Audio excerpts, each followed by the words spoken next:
Welcome to DC On Screen. I'm your host, David C. Robertson, and this, the true Vixen, Jason. Well, hello. I feel downright regal after being introduced that way. Right, yeah. Whatever your amulet is, man. Yeah. Gives you the power of the most sensual of the beasts. It feels classy. It does. Yeah. I should have a mink something, maybe hat. I should own some mink. Yeah, that's something you shouldn't do. Anyway. No, the mink would look great on a radio. It would. So here we are, and we are now doing our, as promised, Vixen review. All 6 episodes have been released. Finally. And they're each about 5 minutes in length, and thank God.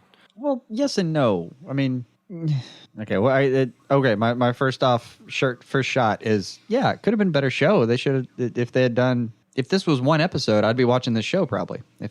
Give or take some stuff. But 5 minutes, just weird. It was a little weird, and I understand it's a web series and everything, but that's fine. That's fine. I'm not really bashing the show for that, especially if they're just filling us in a little bit on Vixen so that she can kind of be introduced proper in live action. Which is what I'm hoping, because that would be great. Have you seen the girl? Have you seen the girl who does her voice? No. She's an honest to God actress. She's been on TV shows and stuff. And I got a SAG card and everything. Yeah. So I cannot remember exactly. It's like Megalyn something really hard to pronounce. I actually did. Or I went and looked. Easy to pronounce, we still got it wrong. Yeah. No. It's like Megalyn something walk. I don't know. It's really like I went and looked it up. I looked up Craig Ferguson pronouncing her name, and he made it seem seamless. We are not Craig Ferguson. Did. The man, he seeds with ease. Of course he made it seem, no, we can't do that. Mm-hmm. We don't have that kind of... Importantly, though, she did a pretty good job here. I thought she did. And two, she has actually said in an interview that she thinks that one of the reasons they cast her is because she looks like the character. I mean, you definitely want to make sure you have that backup plan, right? Yeah. So, I mean, and she's used done every live other action. real voice. She's as canon as it could possibly get. And, hey, spoiler, they end the show with her kind of with a we'll see you later. Yeah. So, whatevs, guys. We might be getting a Vixen somewhere in Arrow, The Flash, or Legends of Tomorrow.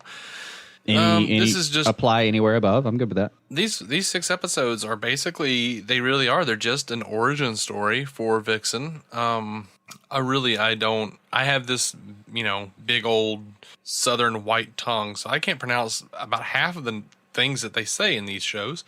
Right. Names of African villages and whatnot. Like, I just, no. Nah, I can't even pronounce normal words, like normal English words right. So...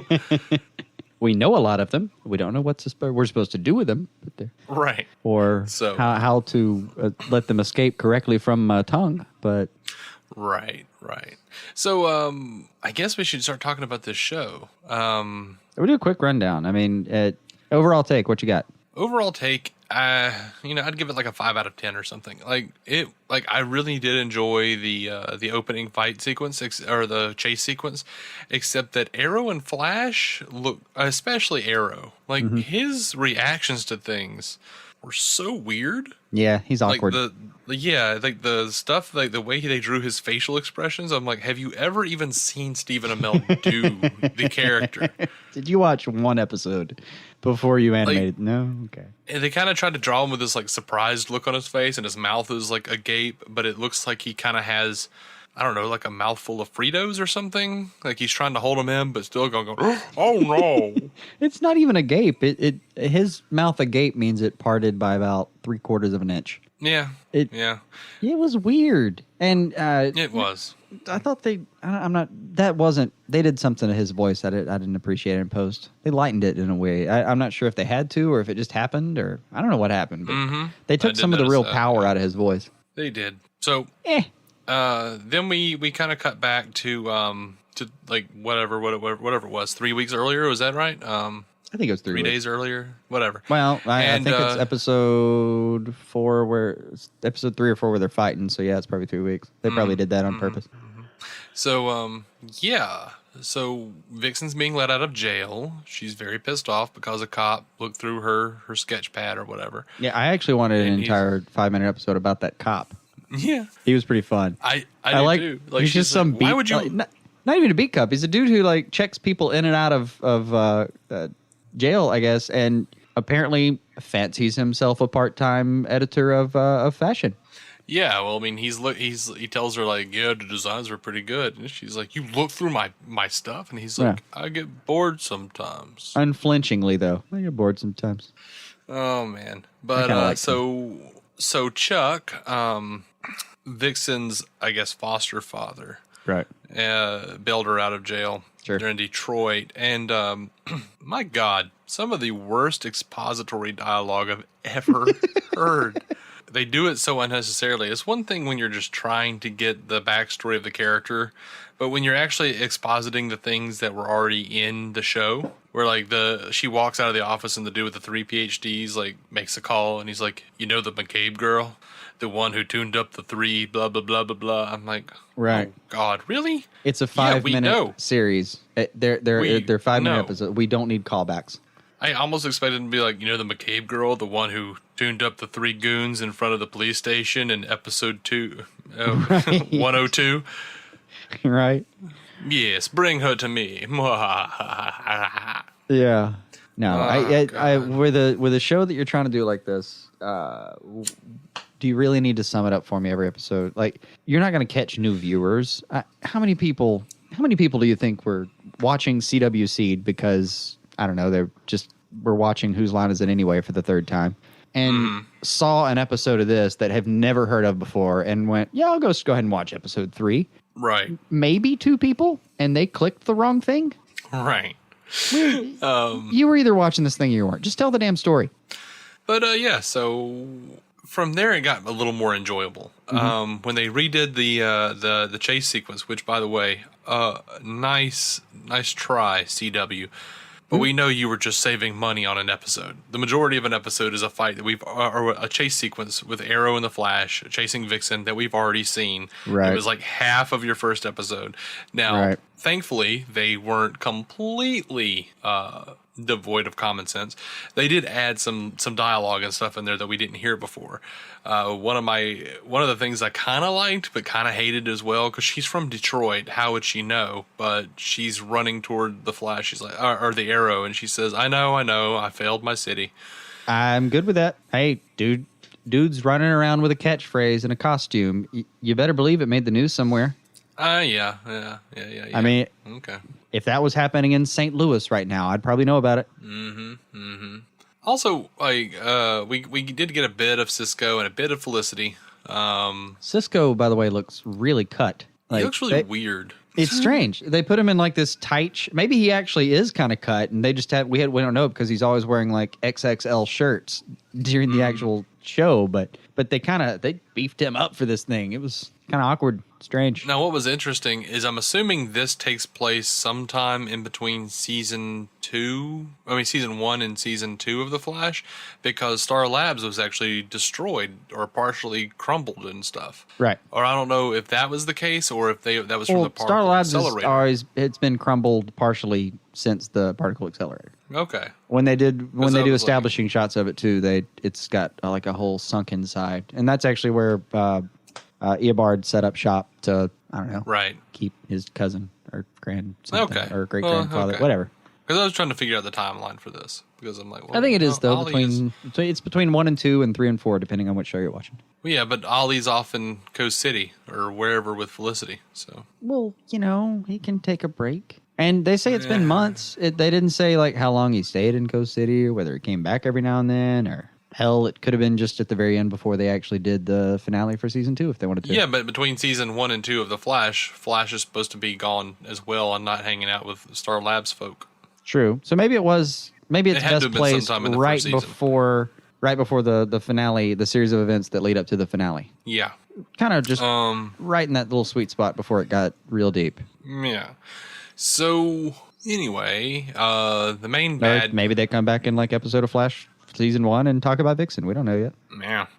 The main bad character in the show is Vixen's sister, who was supposed to get the amulet, but her mother knew that for whatever reason she wasn't supposed to get it, and their village was destroyed, and their father was killed, and she wants the amulet back, and she's willing to kill her sister. She knocks her out, and takes her to Africa, where she, I don't know, puts a spider on her sister, and that makes the amulet come off, and Vixen goes running through the African landscape, and yeah. I suppose it was easier to smuggle out the person in a coma than the perfectly good spider into the country. Right. Like, she's, running off a spider bite in a Serengeti. Mm-hmm. And then falls never over. Tried it. Don't expect it goes well. Falls over from the poison, and that's when we truly jump the shark, and the spirit animals start talking to her. She gets woken up by Mufasa, is what happens. Right. She's got animal spirits talking to her. Right. She gets all Nolan on it real quick too. Like the second she turns her little page and wakes up and the Lion Damn King is talking to her, she kind of gets real philosophical real quick. I will stand with you. Oh, okay, great. I mean, that's what he just said. Okay, let's do that. And then she literally stands and makes some power pose. I don't know, whatever. And it was apparently the spider bite's weird. Gone. Comes back and has a whole, I will cling fast to my... When did she become a writer? Like, did the spider bite adjust a portion of her brain that enjoys flavorful speech? Because before she was just kind of a smartass, and that was fun. Right. But so she comes back an orator. She and her animal spirit friends, which may be her hell of a posse, relatives. By the way, right there. Yeah, they may be her dead relatives, because they showed the ghost figures of her dead relatives standing in place of all of the animals, and then but then she said the animal spirits. So I don't know what's happening there. But I gathered that her dead relatives had possessed the different animals and were coming after them. And I guess her ancestors were light of foot, because no one noticed that fucking stampede on the edge of the camp. Mm-hmm. That was weird too. Yeah, her and Sissy are having a standoff or whatever. Yeah, so and then they're all charge, and suddenly there's an elephant and a bunch of animals. Okay. So yeah, no one noticed that giraffe poking up over the shrubbery. So what's that? I'm a tree. She fights her amulet powered sister with the help of her animal people, and then she had a lot less trouble fighting, being completely depowered and fighting her completely empowered sister than Arrow and the Flash had fighting her. Like, just a lot less trouble, and it was kind of off-putting for me. But what was more off-putting was surprisingly the fact well. that what was more off-putting, though, is that a spider can still bite someone even when it's been crushed. Right. That poor spider. That poor damn spider. It did nothing to nobody, man. They just kept using it, and then they threw it away. Yeah, it's like the spider's just like, son of a damn bitch. I hate spiders. You know what it takes to make me think, poor spider? I laughed at Charlotte's Web. And you know what? I did. I kind of felt like it did occur to me. Like, all the other animals get voices. Why can't we have a little, H. John Benjamin Spider-Man? Spider, like, damn it, really? I've lived my entire life inside. Even when, the village got burned down, you still had to, keep me in this freaking clay jar. Can we just not do that? It was cool in the jar, but what if we just kind of, let me go? Yeah. Poor bastard. I mean, I can keep biting people. Actually, that's the one part I like. Right. He really, I kind of did. All right, one line where I actually thought they kind of nailed it on the writing. I'm going to say one. Okay. Just because I kind of it was a quick retort to my little internal rebuttal. But she slams this spider into the side of the cut and says whatever that poison is, it'll work faster if it's immediately in your bloodstream or something like that. And then there's a quick pause. That's just a guess. I kind of thought, okay, thank God. She doesn't have training and what do you call people who study spiders? Arachnologist? I don't know. Yeah, I don't know. grossologists. It's I guess it's not entomology. I don't damn know. Or but surely to she's take not one of them. To take a page from the internet, nopeologists. Right. What's your master's in? Guessology. Oh, interesting.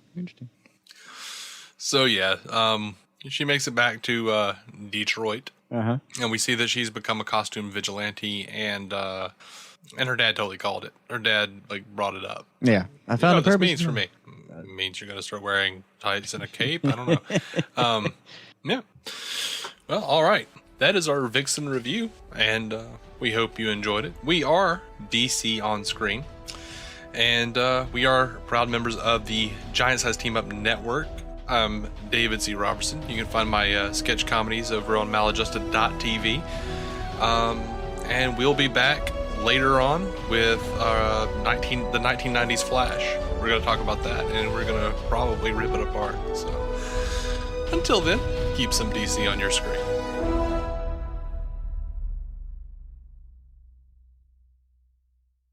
Judy was boring. Hello. Then Judy discovered ChumbaCasino.com. It's my little escape. Now Judy's the life of the party. Oh, baby, mama's bringing home the bacon. Whoa, take it easy, Judy. The Chumba life is for everybody. So go to ChumbaCasino.com and play over 100 casino-style games. Join today and play for free for your chance to redeem some serious prizes. ChumbaCasino.com. No purchase necessary. Void where prohibited by law. 18+ terms and conditions apply. See website for details.